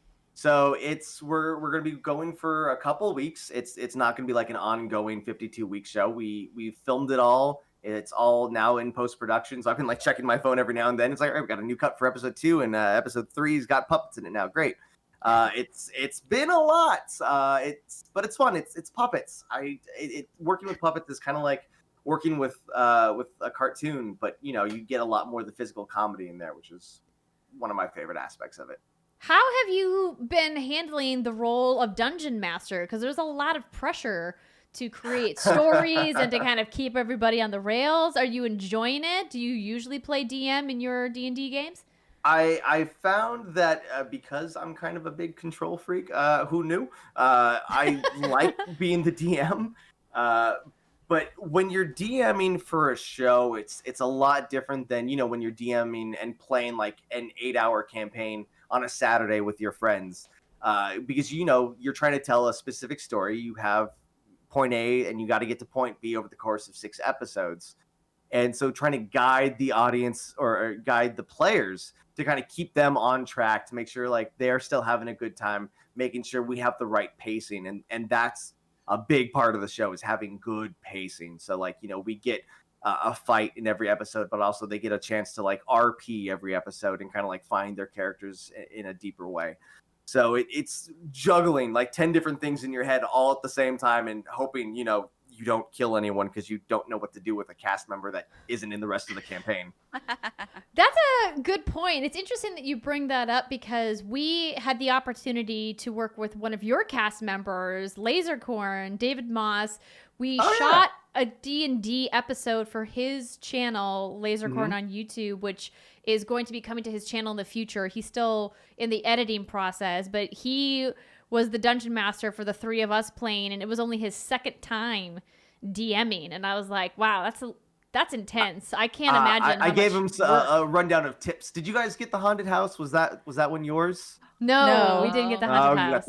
Gotcha. We got the evil ruins that we bypassed. Actually, Yeah, we didn't go in there. with the dragon. I don't want to give too much away. For the campaign, but yeah, DMing it's a lot of fun. I want to do it more often in like a casual sense, but this show's been taking up a lot of my life in a great way, but just it's taken up a lot of my life.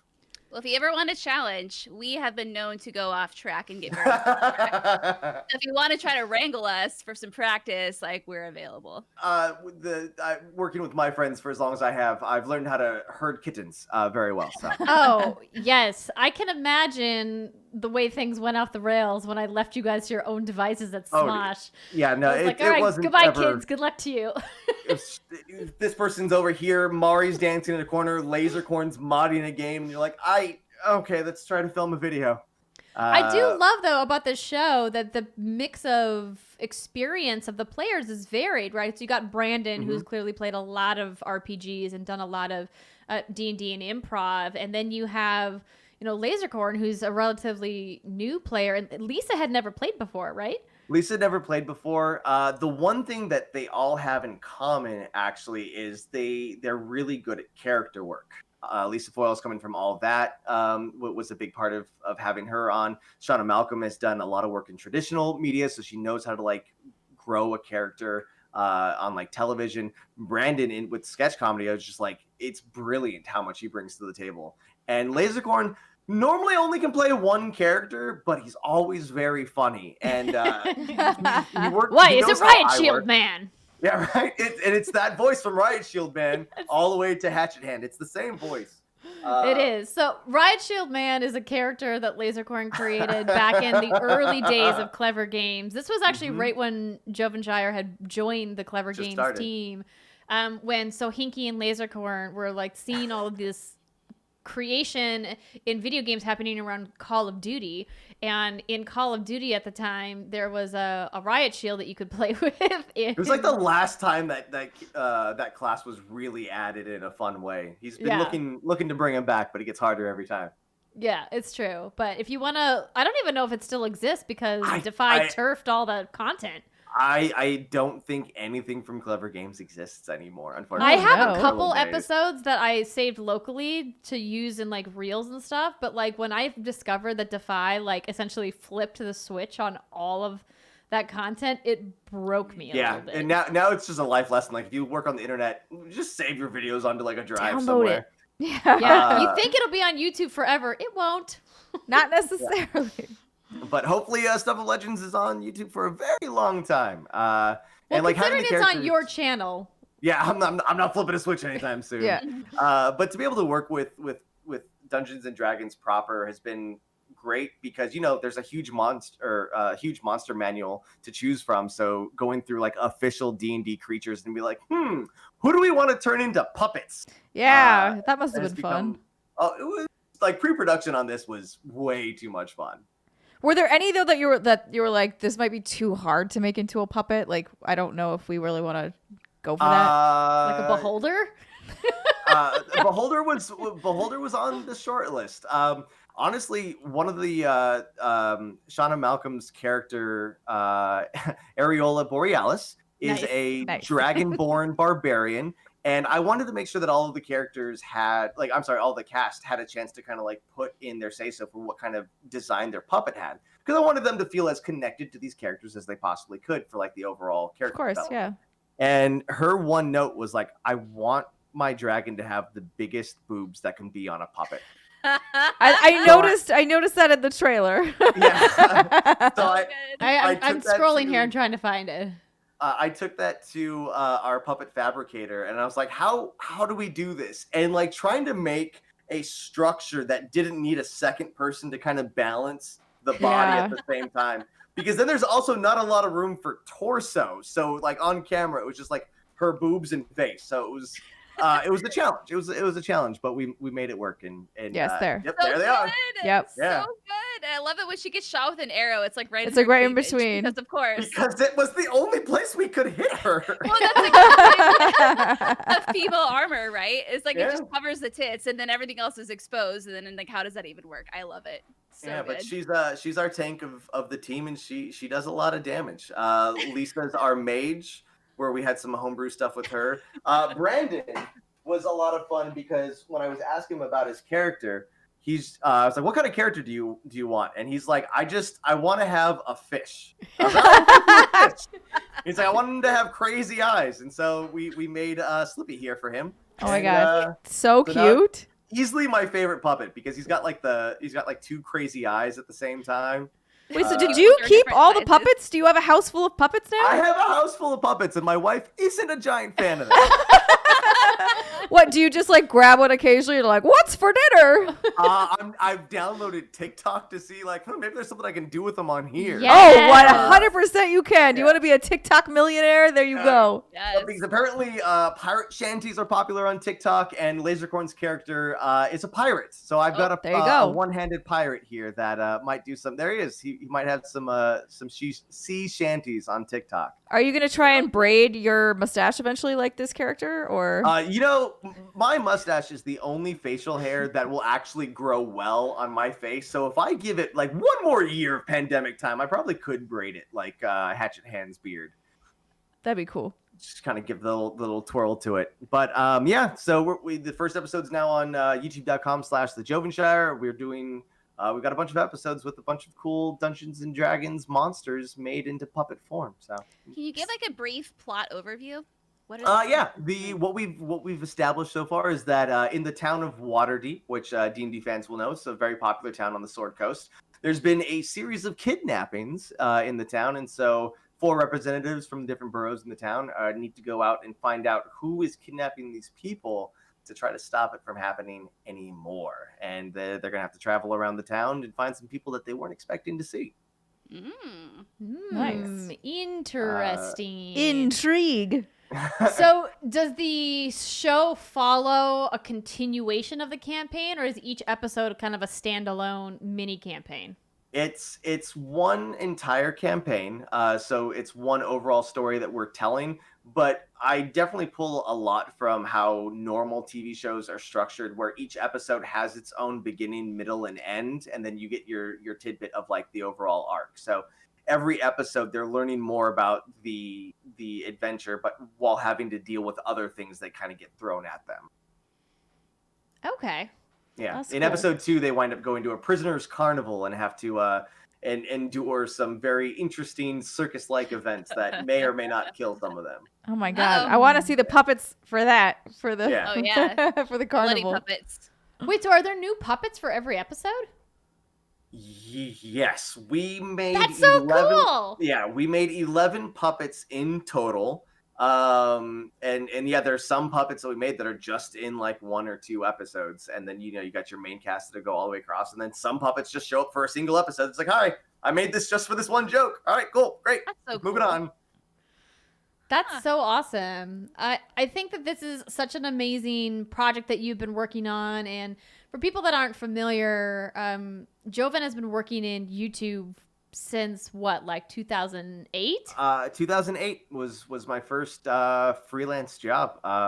Yeah, I was on the Guild really early on, working on like one of their DVDs for their bonus content. So I go that far back. Wow. The The early Guild. days of YouTube. I really like Yeah, right? that show. That's good. But it's been a lot of fun, because when you're sitting there at the table and like you're directing but also trying to like DM at the same time, it's a lot like being a YouTuber, because I definitely, it's been so much practice at it now, because you're like trying to focus on one thing but at the same time thinking about how it looks, and then someone's bringing up a strategy that they want to implement in battle, and you're like, all right, this is going to add 10 more minutes to the cut that I'm gonna have to try to trim down somehow. All right, well, how do I balance this with this, all while like keeping like different NPCs and different voices coming for each different character. So there's a lot of crossover there. I love that you with basically skill just sets. humble bragged yourself. You're like, I'm so smart.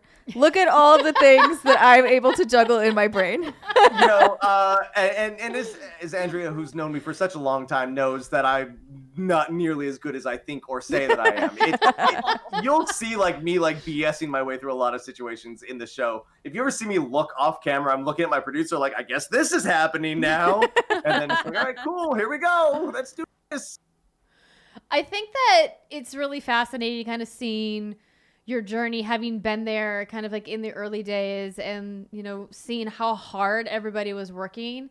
And I think like what a lot of people don't realize, like I know Steimer made a fun joke about it being like a humble brag, but like I was there to see you guys working like super late nights for so many years in a row. And I think that that is a testament to what it takes to be a successful content creator on the internet, particularly on YouTube now, when there's so much competition. Because when we were at Mahalo Video Games, I mean, gaming content specifically was just starting to take off on YouTube. We were just kind of hitting that kind of golden era of YouTube content, and now there's like literally millions of content creators. I think at Mahalo we were like one of the first channels to be uploading HD gaming content, because like it just wasn't out there at the time. No one else was figuring out how to do it yet.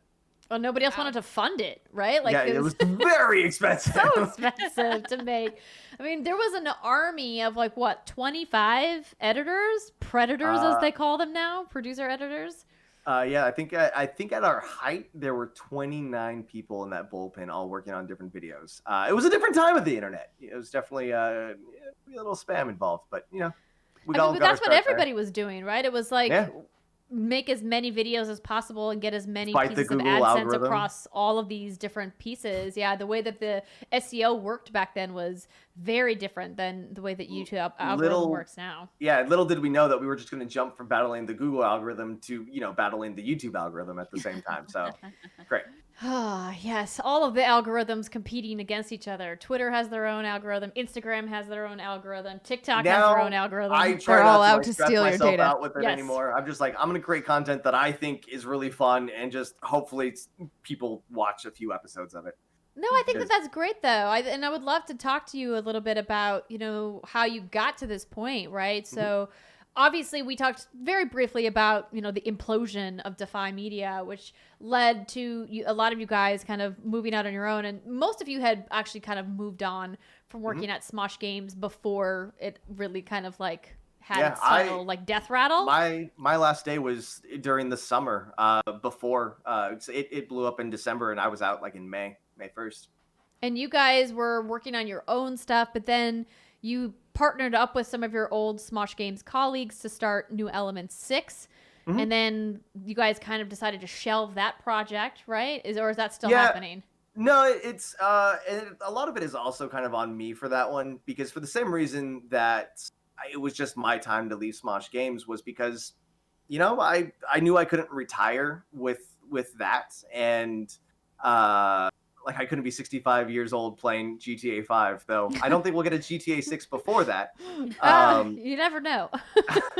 But like for me, like I just wanted to make different content, and working with Mari, Lasercorn, and Sohinki especially, like that was like the four of us that started like with Smosh Games in 2012. Like we just are so natural together and so much fun. But at the same time, I was looking at this, I was like, is the only reason I'm successful because I got picked up by Smosh? Or is the only reason people are watching my videos because, Mari or Lasercorn are in them? So I really wanted to take on that challenge of like, I know how to play this game, and I think that I have like the good instincts on what to create and how to do it and how to run the business. So to try to find my own success and just be on my own. But you still have Lasercorn in the video. Well, because he's really funny. Because I really like him, okay? Dude is a space cadet at times, but he's fun doing it. He is. He's great. David Moss is awesome. If you guys have never seen any of Lasercorn's content, he and Matt Sohinki had started a channel back when we were at Clever Games called Toaster Ghost, which they were running for a little while with Pamela Horton and Toast or Ghost? Toaster Ghost. Like there's a Toaster ghost that pops out of a toast. Ghost. Oh, okay, Yeah. okay. Oh, Don't try yeah, to but- understand it. I was just, I wasn't sure if it was or a toaster, like a Yeah, toast that's or what Toaster, a ghost like or a toaster. device you Yeah, put yeah, bread yeah, into. yeah. You've never seen like a haunted toaster? It's that. I haven't. I can't say that I have. I don't own a lived, toaster. Steimer. So We haven't lived. But yeah, and with what they were creating there was, I think, like an offshoot of like their brand of humor, like, but now with their own kind of creative touch on it. And so that's what they wanted to do afterwards. Mari's gone off to be just like a rock star in the influencer world, making her own like short films and stunt videos. And my thing right now is I think that with tabletop RPGs becoming more and more popular, especially with the pandemic, I think that there's a smarter way to tell stories for a broader audience. And that's kind of like the problem I'm trying to solve right now, is how to do that. And, in Stuff of Legends, we use puppets to kind of keep attention and, help tell the story. And instead of watching like us just play D&D for 45 minutes, it makes a lot more sense when you see like, all right, it's a swing and a miss. All right, how about you? But now when you see like a goblin like run up to the mage and swing and miss, you just, it's funnier, and you keep that information for a little bit longer. yeah, no, I think it's brilliant. I really like it. I actually didn't know about because like I'm bad. I don't read the show notes beforehand. I'm just being honest with you. You want to keep it off the cuff. Yeah, and so I didn't fresh. know about That's this show smart. coming into this, and like even just seeing this trailer, I was like, this looks super fun, and I would totally watch this. Yeah, Like, I love the puppets idea. My favorite episode, hands down, is episode 3, because again, like I think that you just see this arc with these characters that. Sorry, the squirrel was so good. Squirrel. It is really fun to see the physical comedy played out in a way, even if the actors themselves can't do it. Yeah. Because the stuff you try to do in D&D is so off the wall, but like you were saying, to actually see it manifest as freaking puppets, it's brilliant. And I don't control them at all creatively. I that's another reason why I wanted people who've never played D&D before, because I wanted to know, like, let's see what they come up with. I don't want them to play within the rules of D&D. I want to play D&D within the confines of their imagination. And I think that just added for so many situations that I wouldn't have expected. For example, like, we started the puppet design and fabrication of them about a month and a half before we even sat down to play the game. So we developed the characters for the cast, and then I send those notes off to the fabricator. And then while we're playing, Brandon Rogers with Slippy, he decides, he's just like, all right, so I'm going to become nude and then rub my poisonous body on this goblin. And again, like, I'm here DMing, but my producer brain is like, okay, well, now the goblin has to be able to get naked. I don't know how far we are in the production of this puppet yet. And so when you see his puppet nude, he's always a lot closer to the camera, because, like, if you can see here, his clothing can come down to here, but his body ends way up here. So, smoke and mirrors. Yeah. You have to roll the punches, and I think that is what makes for a very good D&D show, because it allows a new viewer to see this game through the eyes of a new player, and the things that you wouldn't actually do. Like, we just kind of go in those directions. Has there been a scene that's been like way too crazy that you're like, oh shit, we can't do this? Or you're like, all right, we're gonna make it happen? There's definitely some moments in this series where I think I even call it out. I think I called it out at the end of episode 1, where I was like, we're doing this with puppets, so I have no clue how you're going to, like, kick this guy in the face and then sit on him, but I like it. And so that definitely feels like a Britt move. Yeah, like, those moments just don't become in puppet form. And, you know, some people wish that it was just like all puppets, but some of my favorite moments in this series are actually just watching the players, like, fall in love with the game. So I can only take so much credit for this show. It really is Dungeons and Dragons. The game is really popular for a reason, because it brings out this magic in people. It brings out this, you know, it's fantasy and it's fun, and there's a reason why the game is popular, and you see why it's popular when these 4 people sit down to play the game. So is it approachable for people who have heard about Dungeons and Dragons but don't know anything about it, but are like, yo, my friend is super into D&D. I would like to learn about it, because I was talking about this with some of our community members, because Lucid Jen, who's the dungeon master that runs our What's Good Games campaign at PAX, you know, kind of put together a really easy, approachable campaign for us. But we were kind of having a chat amongst ourselves with some of the other players about, like, what are some of the other shows out there where if you were going to show them to somebody who's interested in D&D but doesn't know how to play. And there was some debate amongst our group if Critical Role was approachable for an entry-level person, and I said it wasn't approachable for me. I even went back to the very early Critical Role episodes, and I still felt really lost. And I know they have a companion series that explains a bunch of stuff more. So would you say that Stuff of Legends is easy for people to understand, or is it pretty deep? Is it somewhere in the middle? My main goal with Stuff of Legends was to make sure that anyone could watch the first episode, understand how the game worked, and be able to laugh along with the jokes. And based on the comments that I've seen so far, I'm really proud of the fact that we hit that balance. In, like, the pre-production of this, especially when we saw, like, the tabletop cuts kind of coming in, I was actually going to, like, my wife's friends. I was like, hey, do me a favor, watch this. Tell me what you find is funny. Tell me where you felt lost. Tell me what didn't make sense. And I started to shape the show around their opinions. But again, we still want to make sure that this is fun for D&D fans. And so there's a lot of deep cuts. The game is still Dungeons and Dragons. We modify some of the rules just to keep the story going and keep things paced well.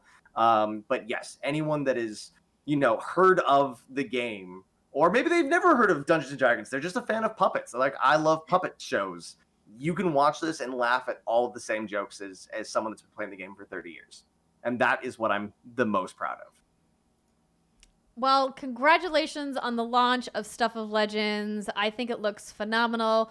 And if you guys want to check it out, you can go to Jovenshire's YouTube channel, youtube.com/the Jovenshire. We'll, of course, put that link in the show notes for you. So if you're listening on podcast, you're out, in your car picking up gas or food, or, you're on your couch where you haven't left for the last 12 months.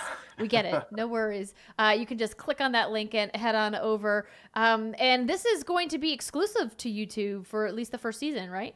Yeah, this series was made for YouTube. It's going to live on my channel. There's no paywall behind it or anything. We just wanted to make something that was very inclusive because that's also a big part of like Wizards of the Coast and Dungeons & Dragons goals, to make sure that everyone feels represented and can have a good time playing Dungeons & Dragons. So we wanted to make sure that this show is available to as many people as possible. There you go. Free. It's a free show, everybody. Requires literally $0 of your dollars. Well, if people want to follow you and see what else you're up to besides Stuff of Legends, where can they do that? Across all social media, I am at the Jovenshire. Sometimes I'll even jump on Twitch to kind of just break the fourth wall and just kind of catch up with fans and kind of get a chance to talk to people and have a reason to play more Magic. And then, on YouTube, Instagram, Twitter, just the Jovenshire. Well, friend, this has been fun. We definitely need to have you back once Mass Effect is out. So we I can can't wait. Yeah, do a spoiler cast. The week of my birthday. That's my birthday now. Exciting. That's my birthday now. That's your birthday now, officially. Yeah, that's it. Wait, that's the Not week like of we're gonna be able Brittany's to do anything birthday else, too, but- right? Oh, Yeah, I'm May 21st. Oh, So so Brittany's yeah. after. So I'm a before. Jovenshire's in the middle, and then Brittany's at the end. It's just the month-long Mass Effect We're the whole celebration month now. of So May. we've got the 21st, the 18th, and when's yours? 6th. The 6th. Yep. So just the month of May. It's just all we're gonna be doing is Mass Effect. Yeah, perfect. Yep. Lots Sounds of good to me. virtual banging. Oh, Yeah. No, you're not wrong. You're very right. you are. It's okay. Your wife can watch. Yeah. All right.